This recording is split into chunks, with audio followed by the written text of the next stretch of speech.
The Uber pulls away from the curb just as I lose my grip on the third wine crate. It hits the frozen sidewalk with a crack that makes my teeth hurt. Nana Rose's house glows warm behind me, every window a rectangle of golden light against the November darkness, but out here the wind cuts through my coat like it has a personal grudge. I squat down, checking the bottles. None broken, thank God. Each one cost more than I've paid myself in the last month. Mia, darling, why are you taking a ride share? I look up. Nana Rose stands in the doorway, wrapped in cream cashmere that probably costs more than my monthly studio rent. Her expression is confused, almost concerned, and that concern punches something loose in my chest. Where is the Volvo V60 wagon I bought you? She steps onto the porch, frowning at the taillights disappearing down Maple Avenue.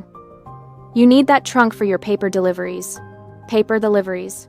She always calls them that, like I'm some kid with a bicycle route instead of the owner of the Allen Suite, a business that just landed a $25,000 contract with a senator's daughter. But the affection in her voice makes my throat tight anyway. I open my mouth, close it. The truth sits right there, ready to spill out. Oh, Mother, Kayla needed the wagon for her sorority's big little reveal week. My mother's voice floats through the open door before I can form words. She appears behind Nana Rose, holding a wine glass that catches the porch light. Chardonnay, probably her third. Her smile is effortless, practiced. The same smile she uses at church fundraisers. She has so many gift baskets to transport. Mom tilts her head at me, still smiling. Mia doesn't use it that much anyway. The cold knot in my stomach has nothing to do with the November wind. She's lying. The words freeze in my throat. I stand there on the bottom step, holding a crate of wine that cost $200, and the truth just sits there between us like something dead. Kayla doesn't need the car for sorority baskets. Kayla needed the car because she wanted it, because she asked Mom, because Mom said yes without asking me, just like always. 3 weeks. That's how long I've been bleeding money on rental vans and last-minute courier services. 3 weeks of watching my profit margin on the Vance contract shrink, while I scramble to deliver samples and proofs across the city without my commercial vehicle. 3 days ago, I stood in the rain outside the Vance estate while a courier was 40 minutes late. 40 minutes that cost me $50 for a ruined envelope sample. I called Dad from my car afterward, shaking so hard I could barely hold the phone. Just let Kayla have the car for now, Mia. His voice was barely a whisper, like Mom might hear him through the walls. Mom is on a tear. Don't make it harder on me. Don't make it harder on him. I'm the one hauling paper crates in the freezing cold because my sister wanted better speakers for her Thursday night bar crawls, but I'm supposed to worry about making things harder for Dad. Come inside, sweetheart. Nana Rose's hand is on my shoulder now. You'll catch your death out here. I bend down, grip the crate handles. My fingers are numb. The other 2 crates sit by the door, full of wine and hostess gifts I bought with money I should have spent on new portfolio samples. Money I don't have because I've been paying strangers to do deliveries that should cost me nothing but gas. Mom holds the door open, still smiling that perfect smile. Let me help you with those.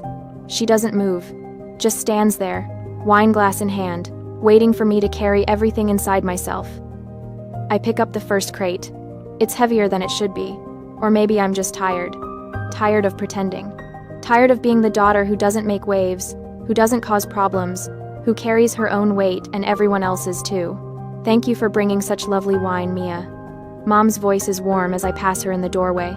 You always think of everything. The house smells like roasted turkey and cinnamon. Voices drift from the living room where the rest of the family has already gathered. Kayla's laugh, bright and careless, cuts through the other sounds. I set the crate down in the entryway. Go back for the second one. Then the third. Nobody offers to help. They never do. When I finally step inside and close the door behind me, the warmth of the house hits my frozen face. I should feel relief. I should feel grateful to be here, surrounded by family on Thanksgiving.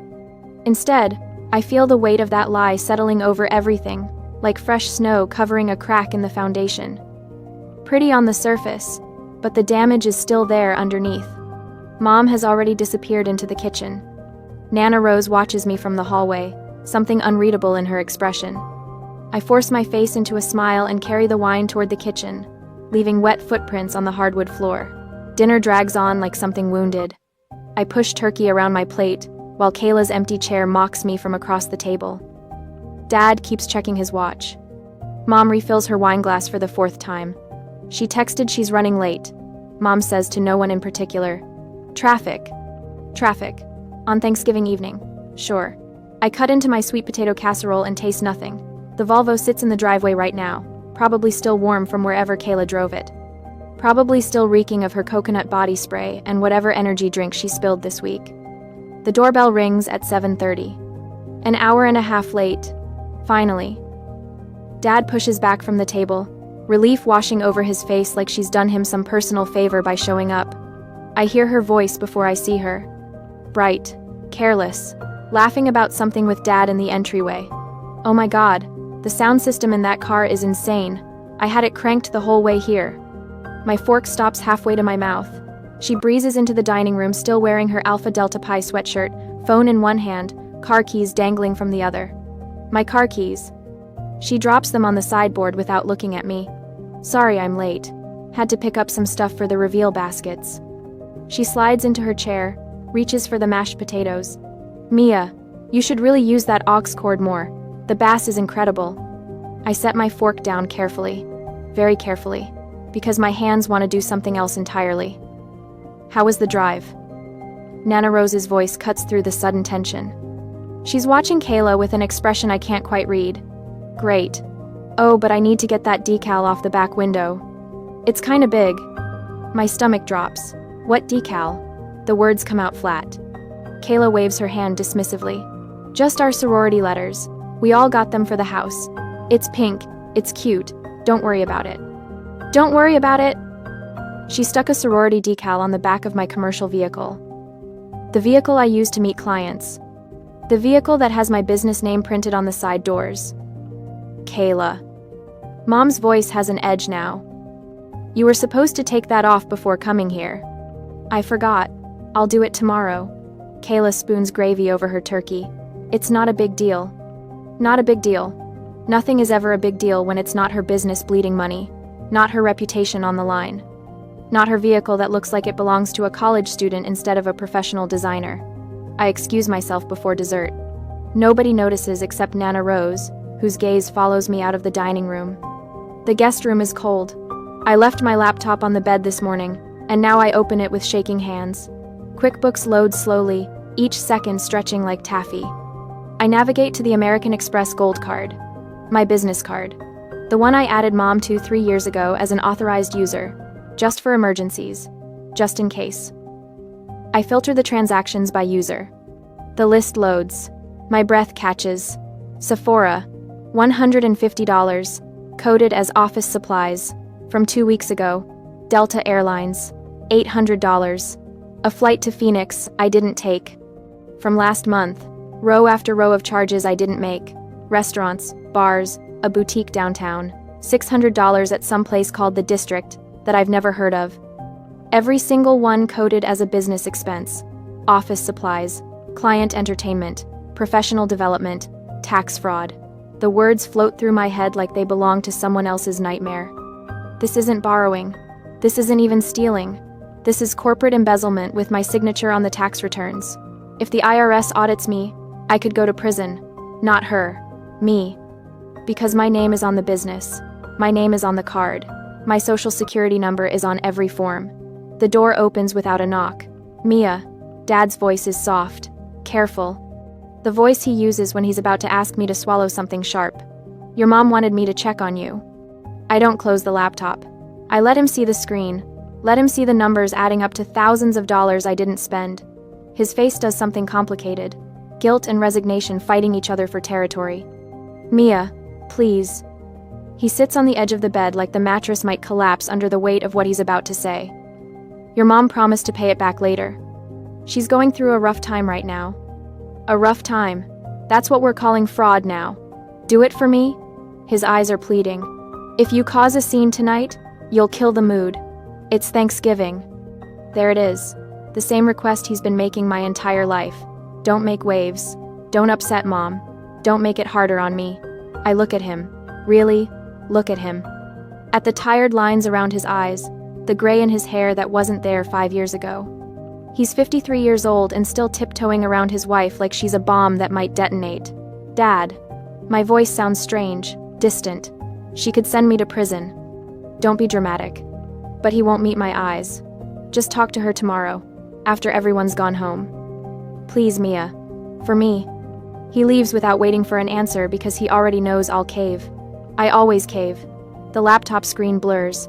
I blink hard, refusing to let the tears come. I could go downstairs.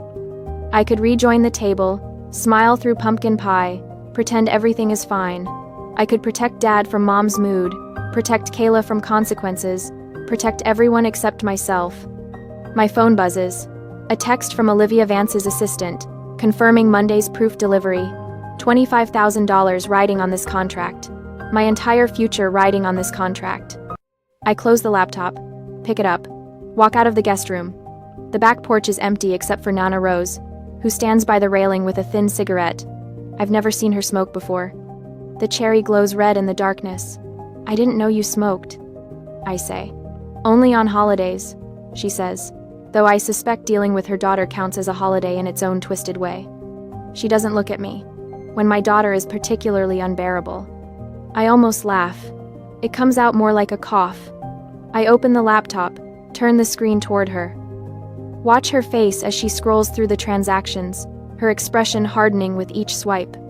When she finally looks up, I'm expecting her to reach for her checkbook, to fix it like she fixed the car, like she fixes everything. Instead, she closes the laptop with a soft click. We have the numbers, she says quietly, but we need the intent. We need to prove she knows she's stealing. She takes a long drag from the cigarette. We need a trap. The word trap sits between us like a live thing. I'm cold. I'm angry. I'm so tired of being the good daughter who gets crushed under everyone else's weight. But for the first time tonight, I'm not alone. Tell me what to do, I say. Nana Rose smiles. It's not a warm smile. It's the smile of a woman who just found a worthy opponent in a game my mother doesn't even know she's playing. First, she says, we let her think she's won. The coffee maker gurgles like it's drowning. I stand at the kitchen counter, watching dark liquid drip into the carafe, and try to remember how to breathe normally. Black Friday morning light slants through the bay window, cold and gray, turning everything in Nana Rose's kitchen the color of old nickels. Behind me, footsteps. I know that rhythm. Mom's house slippers on tile, the ones with memory foam she bought at Nordstrom for $70 and charged to my American Express gold card as office supplies. Mia, honey, you're up early. I don't turn around. My hands grip the counter edge. Couldn't sleep. Oh, sweetie. She moves beside me, reaches for a mug from the cabinet. Her perfume is too strong this early, something floral that makes my sinuses ache. You work too hard. You should take more time off, like your sister. My jaw clenches. Kayla doesn't work at all, but I don't say that. I never say that. Mom pours herself coffee, adds cream from the fridge. She's wearing the cashmere robe Dad bought her for their anniversary. Pale pink, spotless. She hasn't spilled anything on herself in years because she never carries anything heavy, never hauls crates, never gets her hands dirty. Actually, I wanted to talk to you about something. She leans against the counter, cradling her mug with both hands like we're having a cozy mother-daughter chat. You know your cousin Madison's wedding is coming up, end of December, up in Vermont. I know. I got the invitation 3 months ago, back when I thought I'd have money for a hotel room. The family decided to rent this gorgeous Airbnb for the week. Right on the mountain, ski in, ski out access. She takes a sip, watching me over the rim. It's $2,000 for the deposit, and I need you to unlock your Amex limit this morning so I can book it before someone else grabs it. The coffee maker stops gurgling. Silence fills the kitchen, thick and suffocating. $2,000. My mouth opens. Mom, I can't just... Can't? Her voice sharpens. Or won't? The card is maxed out. The words come fast, defensive. I have vendor payments due next week, and I need to keep some available credit for... Mia. She sets her mug down harder than necessary. This is family. Madison is getting married. Do you really want to be the one who ruins our accommodation plans because you're being stingy with a credit card? Stingy. The word lands like a slap. I'm not being stingy. I'm trying to run a business. My voice shakes. I hate that it shakes. You've already charged $800 to Delta. $600 at those bars downtown, which I told you I'd pay back. She crosses her arms. God, Mia, when did you become so obsessed with money? We're talking about your cousin's wedding. Footsteps on the stairs. Kayla appears in the doorway, phone in hand, hair perfect despite it being 7 in the morning. She's wearing my old Northwestern sweatshirt, the one that went missing from my apartment 6 months ago. Oh good, you're both here. Kayla walks to the fridge, opens it without looking at either of us. So, I made this TikTok draft last night. Want to see it? She doesn't wait for an answer, just holds up her phone. The video shows her in my Volvo V60 wagon, doing some kind of makeup transition. The caption reads, "When your sister won't let you borrow her car but your mom knows what family is really about. Sorority life. Family first. Support your siblings." My chest goes tight. That's not even accurate, I say. You've had the car for 3 weeks. It's a joke, Mia. God. Kayla rolls her eyes. But if you're going to be weird about the Airbnb thing, I might post it. People should know how you treat your own family. The threat hangs there. Public humiliation, wrapped in a joke that isn't a joke at all. Extended family will see it. Cousins, aunts, uncles. They'll see her version first, and her version will be the truth that matters. Mom picks up her coffee again. After all we sacrificed to help you start that little business, you're going to be stingy over a vacation rental? Do you know how many times we could have said no when you needed money? My throat closes. The kitchen feels smaller, walls pressing in. This is the part where I usually fold. Where I apologize, where I unlock the credit limit, where I make myself smaller so everyone else can breathe easier. But something stops me. Nana Rose's voice from last night echoes in my head. We need to prove she knows she's stealing. We need a trap. This is the trap. Right here. Mom cornering me. Kayla holding social media over my head like a knife. They're showing me exactly what they think of my boundaries, my business, my worth. I don't need their approval. I need their admission. My hands unclench from the counter. I straighten up, meet Mom's eyes. She's waiting for the apology, the capitulation. I can see it in the set of her mouth, the way she's already relaxing into victory. I need to think about it, I say. Mom blinks. What? I said I need to think about it. My voice comes out steadier now. It's a big purchase. I need to check my cash flow projections. Kayla laughs, sharp and mean. Cash flow projections? It's $2,000, Mia, not a down payment on a house. For my business, it's a significant amount. I turn toward the doorway. I'll let you know by tonight. I don't run. I walk.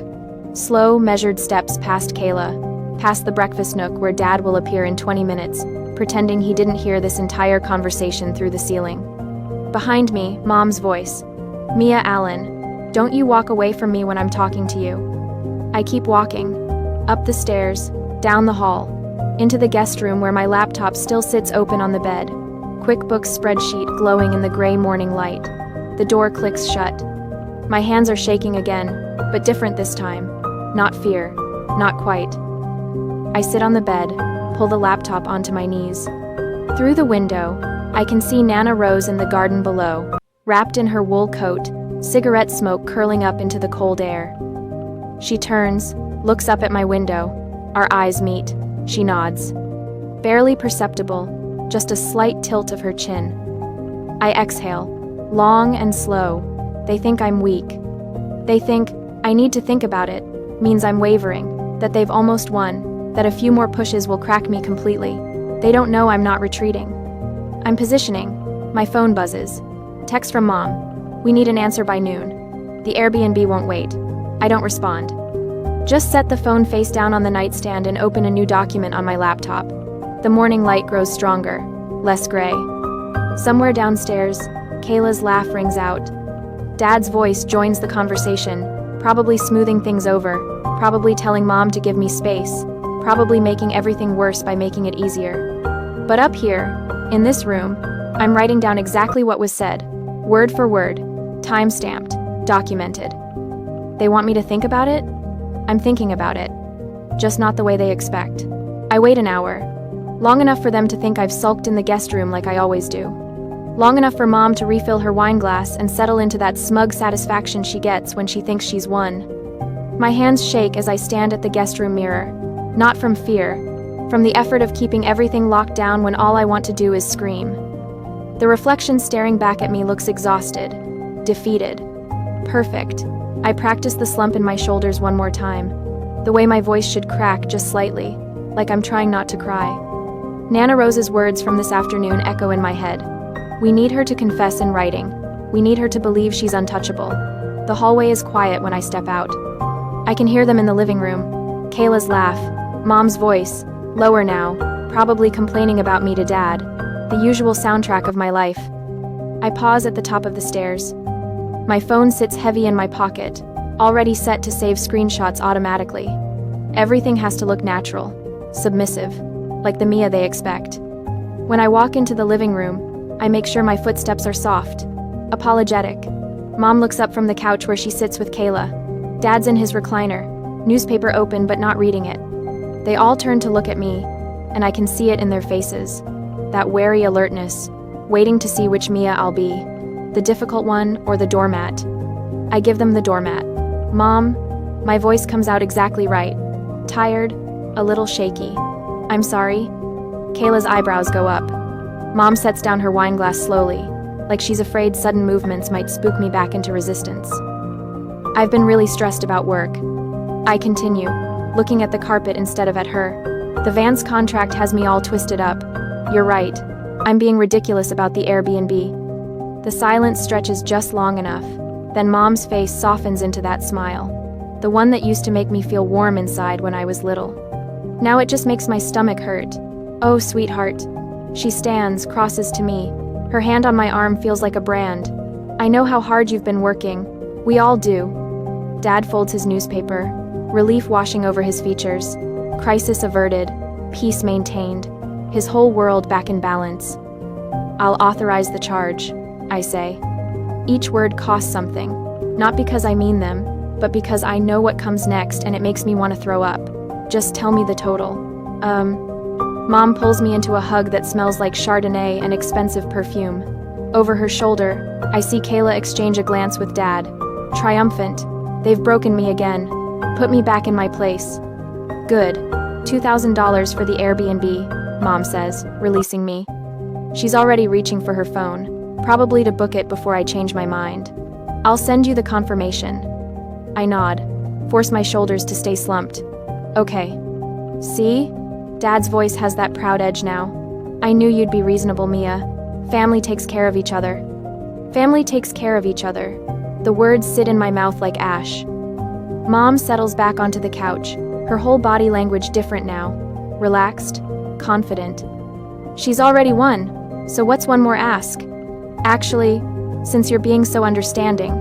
She glances at Kayla, then back at me. Kayla also needs $1,500 for her spring sorority dues. They're due by Monday, or she gets a late fee. My heart stops, then starts again, faster.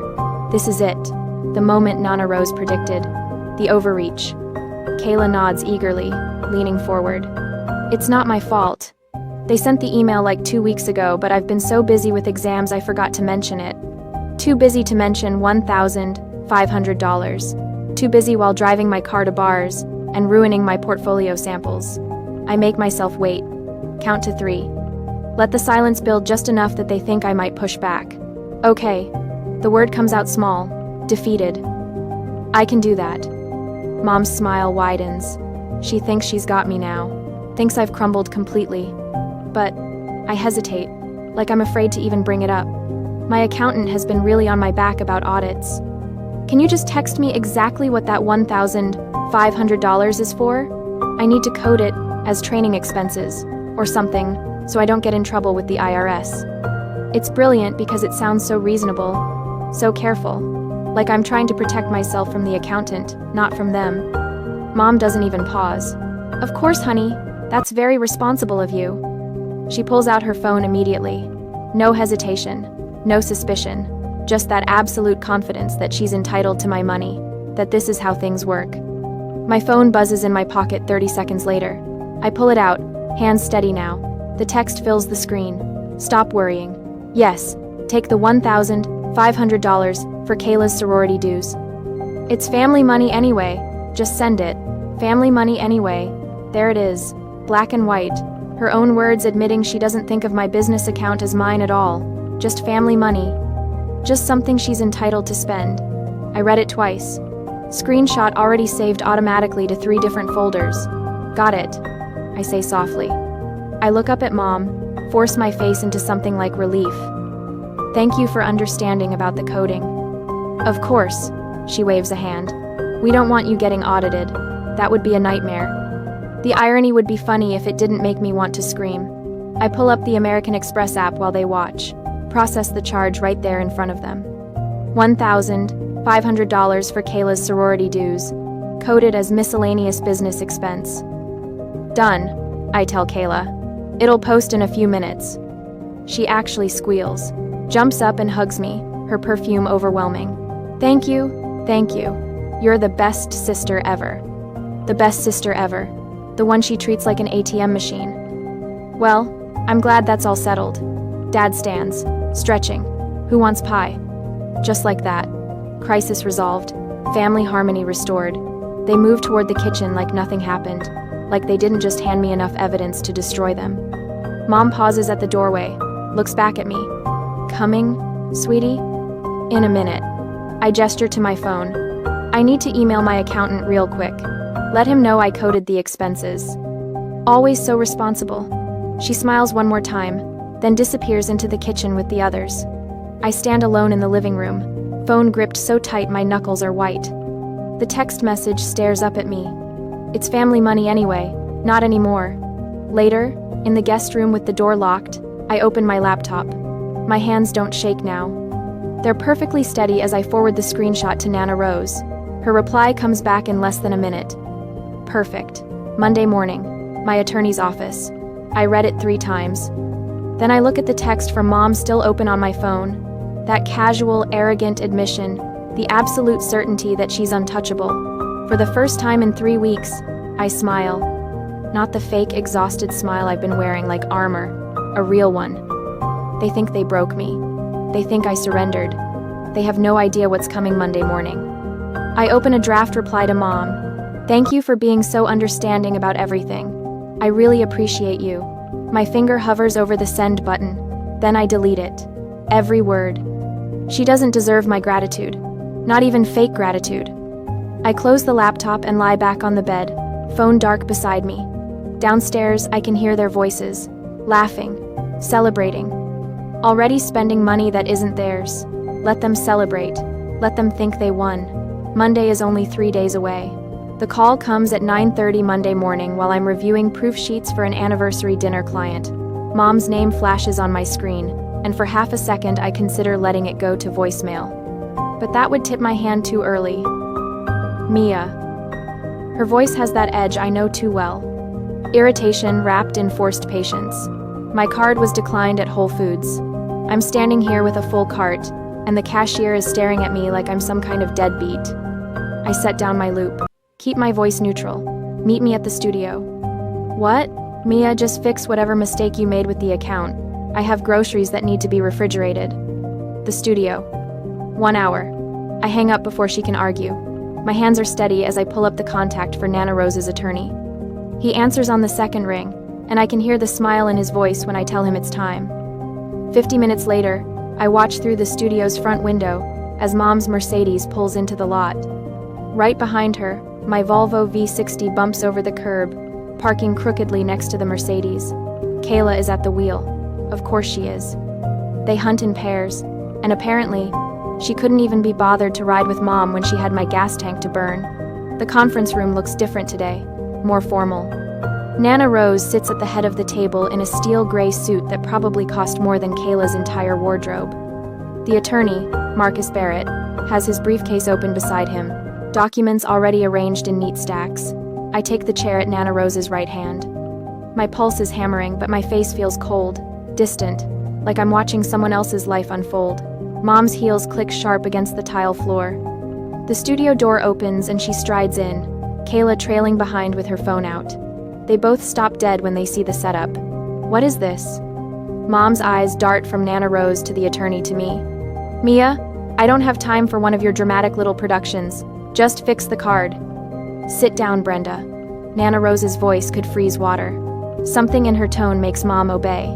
She lowers herself into the chair across from me, movements stiff. Kayla sits too, finally looking up from her phone. I slide the printed packet across the polished wood. It lands in front of Mom with a soft thump. QuickBooks fraud report. Every unauthorized transaction highlighted in yellow. 15 pages of theft, coded and categorized. What am I looking at? Mom's fingers hover over the pages like they might bite. Evidence. I pull out my phone, tap twice, and a screenshot fills the conference room's wall-mounted screen. Her text message from Thanksgiving weekend, blown up so large every word looks like an accusation. Stop worrying. Yes, take the $1,500 for Kayla's sorority dues. It's family money anyway. Just send it. Kayla's face goes white. Mom stares at the screen, and I watch her brain work, trying to find the angle that makes this okay. That's taken out of context. Her voice has lost its edge. Now she just sounds uncertain. We were having a family conversation. There's no context that makes embezzlement legal. Marcus's tone is professionally pleasant, which somehow makes it worse. He opens a folder, pulling out another document. Mrs. Allen, as an authorized user on your daughter's business credit card, you had permission to make purchases for company expenses only. This report shows over $8,000 in personal charges over the last 6 months. Personal? Mom's laugh sounds brittle. Mia, tell him. We're family. We share resources. That's what families do. The Sephora charge. Marcus doesn't look up from his notes. $150, coded as office supplies. What office supplies did you purchase at Sephora, Mrs. Allen? Silence. The Delta Airlines flight to Phoenix. $800. What business purpose did that serve? Mom's jaw tightens. I needed to visit my college roommate. She was going through a difficult time. And the $600 at various downtown bars? Charges made by your younger daughter. Marcus slides another page across the table. Those were categorized as client entertainment, but we have time-stamped Instagram stories and TikToks uploaded by Miss Kayla Allen at those exact times. She tagged the locations herself while your older daughter was at home working on the Vance contract. Kayla makes a small noise. I don't look at her. This is ridiculous. Mom's voice rises. Mia, you're going to let them talk to me like this? After everything we've done for you? We helped you start that little business. You mean the business you've been systematically robbing? The words come out colder than I intended. The business that could land me in federal prison because you claimed personal expenses as tax deductions? Her face goes slack. She hadn't thought about that part. Of course she hadn't. The IRS takes a very dim view of fraudulent business deductions. Marcus's voice stays level. If they audit Miss Allen's books and find these discrepancies, she could face charges. But you, Mrs. Allen, would face something much worse. He pauses, lets that sink in. Your text message constitutes written admission of intent. You acknowledged the money belonged to your daughter's business and took it anyway. That's not borrowing. That's embezzlement, a federal crime. Mom's mouth opens, closes. She looks at me, really looks at me, for the first time since she walked in. I see her searching for the daughter who always fixed things, who always smoothed over problems, who carried wine crates alone in the freezing cold rather than make a scene. That daughter is gone. This is absurd.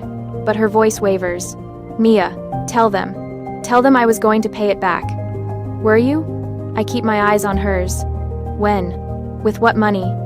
Nana Rose clears her throat. That brings us to the second matter. She nods at Marcus, who produces another document.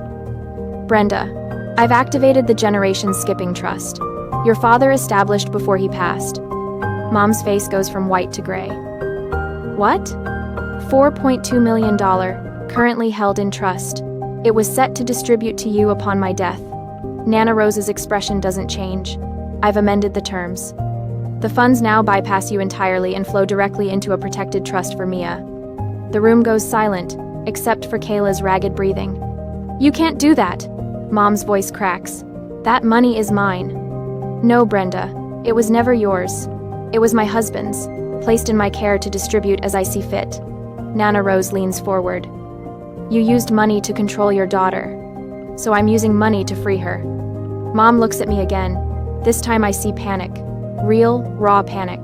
Her entire future, the inheritance she'd been counting on to maintain the lifestyle Dad's salary can barely support, gone. My phone buzzes against the table. Dad's name flashes on the screen.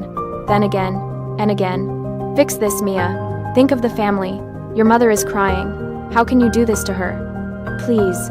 She made a mistake. We all make mistakes. I silence the phone without reading the rest. I'm not your bank anymore. The words come out steady. Clear. I'm the CEO. Get out of my office. Mom stands slowly, like her bones hurt. Kayla scrambles up beside her, mascara streaking down her face. She reaches for her purse, and I see the Volvo keys on the table where she'd set them when she sat down. I pick them up. The metal is cold against my palm. These stay with me. I pull the American Express card from my wallet, take the scissors Marcus hands me. The plastic resists for a moment, then splits with a clean snap. I drop both pieces on the table between us. Marcus slides a final document across. You're removed as an authorized user, effective immediately. If you attempt to contact Miss Allen about financial matters, we have a restraining order prepared for filing. Mom's face crumples, but this time there's no manipulation in it, just defeat. She turns and walks out, Kayla stumbling after her. The door closes. The sound of Mom's Mercedes starting and driving away fades into silence. Nana Rose's hand settles on my shoulder, warm and solid. You did the right thing. Your grandfather would be proud. I exhale for what feels like the first time in weeks. The knot in my chest loosens, just a little. Through the window, I can see clear sky. The Volvo sits in the lot, waiting. Mine again. The studio is quiet in the way I've always imagined peace should sound. No phones ringing with demands disguised as emergencies. No footsteps approaching my desk with new requests attached to guilt. Just the soft rustle of tissue paper as I fold the last of the Vance invitation suites into their cream boxes. 3 weeks since that Monday morning in the conference room. 3 weeks since I cut that Amex card in half and watched my mother walk out without the power she'd always held over me. The Vance invitations are perfect. Hand-painted watercolor washes in sage and ivory. Calligraphy that took me 2 days to get exactly right.